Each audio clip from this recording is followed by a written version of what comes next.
Hi, welcome to Chennai சமையல். இன்னைக்கு கரண்டி ஆம்லெட் கிரேவி பண்ண போகிறேன். அதுக்கு என்னென்ன தேவை நான் சொல்லிடுறேன். சின்ன வெங்காயம் வந்து ஒரு 10லேருந்து 15 இந்த மாதிரி பொடியாக நறுக்கிக்கோங்க. தக்காளி 1 எடுத்துக்கோங்க. மிளகாத்தூள் எடுத்துக்கோங்க. பெப்பர் பவுடர் எடுத்துக்கோங்க. ஒரு 1/4 டீஸ்பூன் டர்மரிக் பவுடர், 1 டீஸ்பூன் ஜீரகம், 1 டீஸ்பூன் சோம்பு, கொரியாண்டர் சீட்ஸ் மல்லி சொல்லுவாங்கல்ல, அது வந்து ஒரு 1.5 டீஸ்பூன் எடுத்துக்கோங்க. முட்டை 2 எடுத்துக்கோங்க. ஸோ இப்போ செய்ய ஆரம்பிக்கலாம். அந்த 2 முட்டையை இந்த மாதிரி ஒரு பவுலில் பிரேக் பண்ணிக்கோங்க. கொஞ்சம் சால்ட் போட்டுக்கோங்க. அந்த 2 முட்டைக்கு தேவையான அளவுக்கு சால்ட் போட்டுக்கோங்க. பெப்பர் பவுடர் அதில் ஆட் பண்ணிடுங்க. இது வந்து பெல்லாரி வெங்காயத்தை நான் ஃபைனாக சாப் பண்ணியிருக்கேன். அது வந்து ஒரு 1 டீஸ்பூன் போட்டுக்கோங்க. ஒரு க்ரீன் சில்லி போட்டிருக்கேன் நான். ஏன்னா பெப்பர் பவுடர் ஆட் பண்ணியிருக்கேன். ஸோ அதனால் க்ரீன் சில்லி கம்மியாக தான் போட்டிருக்கேன். இதை வந்து நல்லா பீட் பண்ணணும். பீட் பண்ணுறதுக்கு முன்னாடி கொஞ்சோண்டு மில்க் விட்டுக்கோங்க. பால் ஏன் விட்றேன்னா, மில்க் விட்டிங்கன்னா எக்கை பீட் பண்ணி மில்க் விடும் போது நல்லா எக்கு வந்து ஃப்ளஃபியாக வரும், நல்லா சாஃப்டாக இருக்கும். ஸோ அதனால் எக் விட்டுருக்கேன். இப்போ எக்கை வந்து நல்லா பீட் பண்ணிட்டேன்.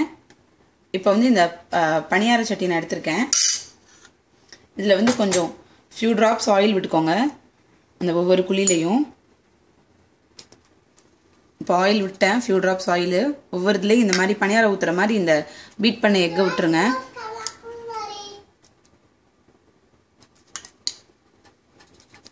இந்த மாதிரி எக்கை இதில் இப்போ ஊற்றிக்கோங்க. ஒரு சைடு வெந்த உடனே ஒரு ஸ்பூனை வச்சு அந்த சைடு திருப்பி விட்டுக்கோங்க. நம்ம பணியாரம் திருப்புற மாதிரி அந்த சைடு திருப்பி விட்டுறணும். ஸ்டவ் வந்து ரொம்ப ஹையில் வைக்காதீங்க. இப்போ வெந்துருச்சு, திருப்பி விட்டுடலாம்.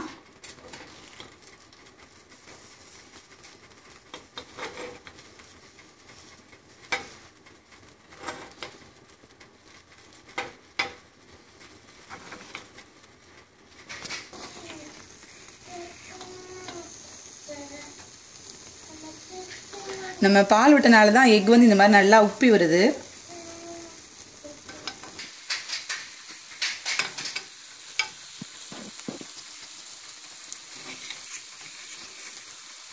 இப்போ நம்மளோட ஆம்லெட் வந்து ரெடி ஆயிடுச்சு.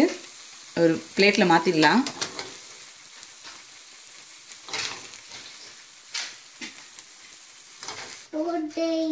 இப்போ வந்து எண்ணெய் இது விட வேணாம். பேன் நல்லா சூடாயிடுச்சு. அந்த 1 டீஸ்பூன் சோம்பு, 1 டீஸ்பூன் ஜீரகம், 1.5 டீஸ்பூன் தனியா எல்லாத்தையும் போட்டு வறுத்து பொடி பண்ண போகிறோம். இது வந்து நான் கசகசா எடுத்திருக்கேன். கசகசாவும் 1 டீஸ்பூன் எடுத்துக்கோங்க. சோம்பு நான் ஆயில் எதுவும் விடலை. இந்த மாதிரி ட்ரையாக தான் போட்டு ரோஸ்ட் பண்ணிக்கோங்க. இது ரோஸ்ட் பண்ணி கோகோனட்டோடு சேர்த்து தேங்காவோடு சேர்த்து நல்லா பேஸ்ட் மாதிரி ரெடி பண்ணிக்கணும். 2 டேபிள் ஸ்பூன் நல்லெண்ணெய் விட்டுக்கோங்க. நல்லெண்ணெய் தான் விடணும், அதனால் 2 டேபிள் ஸ்பூன் நல்லெண்ணெய் விட்டுருக்கேன். இப்போது கடுகு உளுந்தம் பருப்பு கொஞ்சம் போட்டுக்கோங்க. கடுகு உளுந்து வெடித்த உடனே பொடியாக நறுக்கி வச்சுருக்க வெங்காயத்தை ஆட் பண்ணிடணும்.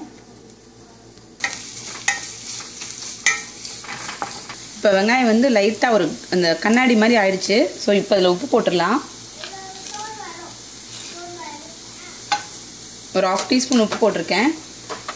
ஜிஞ்சர் கார்லிக் பேஸ்ட் வந்து ஒரு 1 டேபிள் ஸ்பூன் போட்டுக்கோங்க. மிக்ஸ் பண்ணிக்கோங்க. தக்காளி ஆட் பண்ணிடலாம்.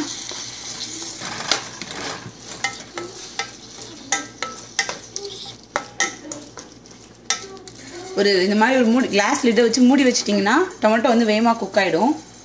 ஒரு 1 நிமிஷம் ஹையில் மூடி வச்சேன். நல்லா வெந்துருச்சு தக்காளி. இப்போ வந்து அந்த 1/4 டீஸ்பூன் மஞ்சத்தூள் ஆட் பண்ண போகிறோம். மிக்ஸ் பண்ணிக்கோங்க.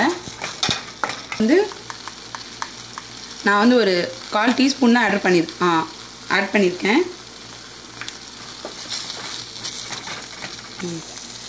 இப்போ மஞ்சத்தூள் மிளகாத்தூள் நான் ஆட் பண்ணிட்டேன்.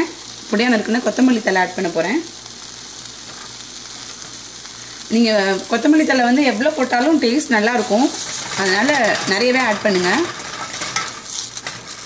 இப்போ வந்து நம்ம அந்த கிரைண்ட் பண்ணி விட்ட பேஸ்ட் ஆட் பண்ண போகிறேன். இது சோம்பு, ஜீரகம், தனியா, கசகசா எல்லாத்தையும் வறுத்து, தேங்காய் வந்து நான் வறுக்கல, பச்சையாக தான் போட்டு அரைச்சிருக்கேன். அந்த பேஸ்ட் இப்போ இதில் ஆட் பண்ணுறேன்.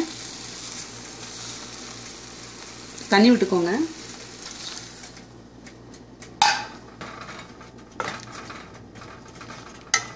இப்போ குழம்பு கொதிக்க ஆரம்பிச்சிருச்சு. உப்பு காரெல்லாம் டேஸ்ட் பண்ணி பார்த்துக்கோங்க. கம்மியாக இருக்குன்னா உப்பு கம்மியாக தான் இருக்குது. ஏன்னா நான் ஆனியன் வதக்கும் போது மட்டும்தான் உப்பு போட்டேன். ஸோ உங்களுக்கு சால்ட் எவ்வளோ வேணுமோ அதுக்கேற்ற மாதிரி உப்பு போட்டுக்கோங்க. சில்லி பவுடர் நம்ம 1/4 டீஸ்பூன் தான் போட்டோம். ஸோ அதுவும் கம்மியாக தான் இருக்குது. அதனால இன்னும் ஒரு 1/4 டீஸ்பூன் போட்டுக்கோங்க. குழம்பு இந்த மாதிரி நல்லா கொதிக்க ஆரம்பிச்சிருச்சு. உப்பு காரெல்லாம் கரெக்டாக இருக்குது. ஸோ இப்போ நம்ம அந்த செஞ்சு வச்சுருக்க எக் ஆம்லேட்டை இதில் ஆட் பண்ணிடலாம். கரண்டி ஆம்லேட்டை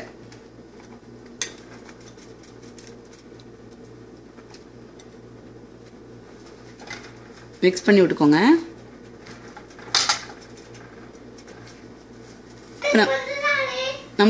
நம்மளோட கரண்டி ஆம்லேட் வந்து ரெடி ஆயிடுச்சு. இது இட்லியோட, தோசையோட, ரைஸோட சாப்பிட ரொம்ப நல்லா இருக்கும். இடியாப்பம் இருந்தாலும் வச்சு சாப்பிடலாம். தேங்க்ஸ் ஃபார் வாட்சிங்.